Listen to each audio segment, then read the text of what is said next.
Hello guys, नमस्ते सबैजनालाई। आज म आइसकेको छु फेरि नयाँ भिडियो लिएर। अहिले म बसन्तपुरमा छु। बसन्तपुरको यो दृश्य हो, बहुत भिड छ।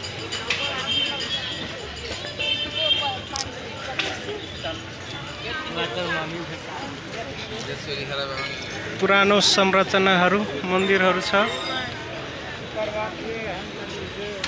थरीथरीको मन्दिरहरू।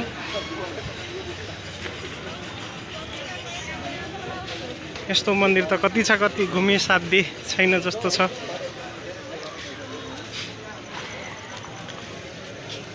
मान्छेको भिडहरू पनि त्यत्तिकै छ।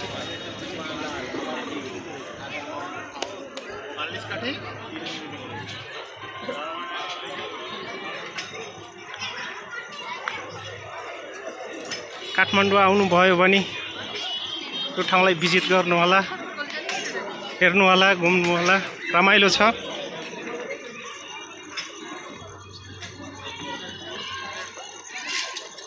चारैतिर पुरानो पुरानो त्यो मन्दिरहरू छ।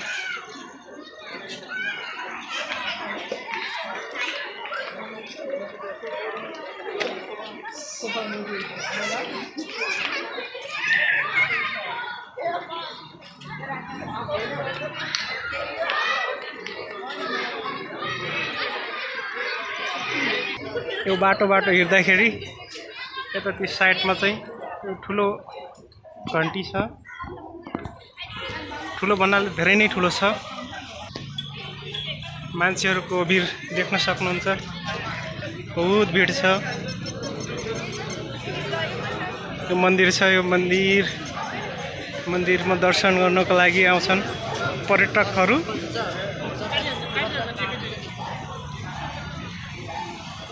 काठमाडौँ आउनुभयो भने बसन्तपुरमा आउनु होला घुम्नको लागि। साह्रै नै रमाइलो छ।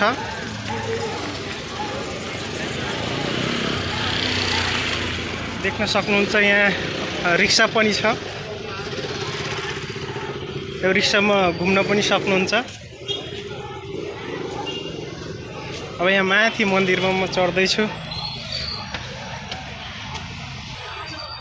म मन्दिरमा आइसकेँ। शिवजीको मूर्ति रहेछ। यहाँबाट हेर्नुहोस् नजारा।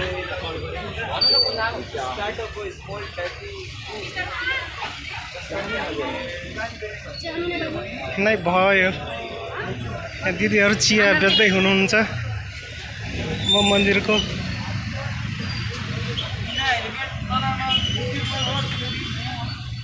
चारैतिर एक फन्का लगाउँछु।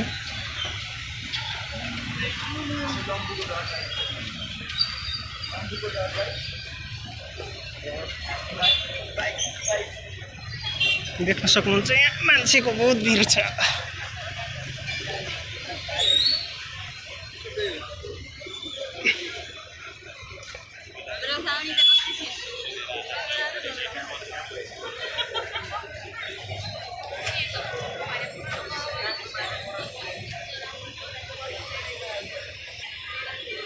अब यहाँबाट झर्दै जाने हो तल। अरे बाफरे, खुट्टा दुखिसक्यो रे।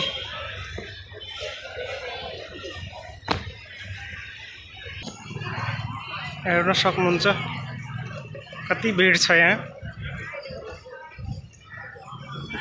रमाइलो छ, चिल छ, मजा आइरहेछ घुम्न। यहाँ मान्छेहरू बहुत आउने रहेछ यहाँ, भिड पुरा।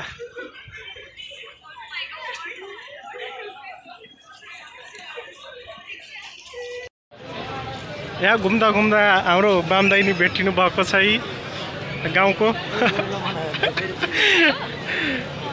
दाइको साथीहरू पनि छन्। यहाँ चौर छ। यहाँ चौरमा सबैजना रमाइलो गर्छन्, हिँड्छन्, फोटो खिच्छन्, टिकटक बनाउँछन्। यहाँ विभिन्न सामग्रीहरू पाइन्छ, यहाँ किन्न सक्नुहुन्छ।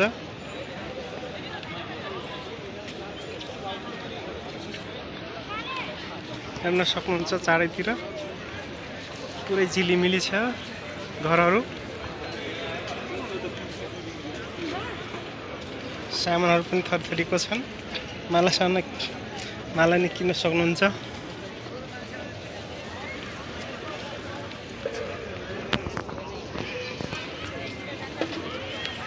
कति रमाइलो छ। एक्लै आउँदा अलि रमाइलो त हुन्न, साथीहरूसँग आएपछि धेरै नै रमाइलो हुने रहेछ यहाँ। एक्लै हिँडेपछि कोसँग बोल्ने नबोल्ने बक्क हिँड्ने, एक्लै डुङ यता हिँड्ने उता हिँड्ने हुन्छ। भयो दिदीले चिया खानुहुन्छ कि भनेर सोध्न लाग्नुभएको थियो। मैले चिया त खाँदिनँ, त्यही भएर हिँडिरहेको छु बाटो।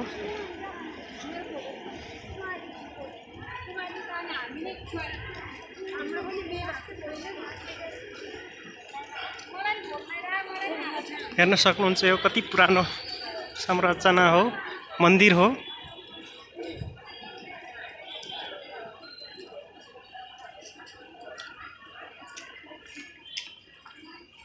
यो म अहिले न्युरोडतर्फ गइरहेको छु।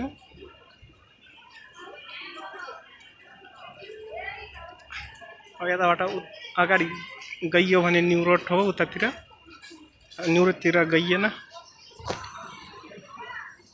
यो ठाउँलाई बसन्तपुर पनि भनिन्छ र यसलाई हनुमान ढोकाको नामले पनि चिनिन्छ। यो ठाउँलाई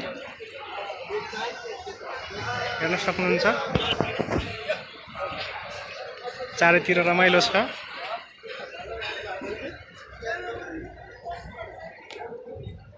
आजको भिडियो यति नै भयो।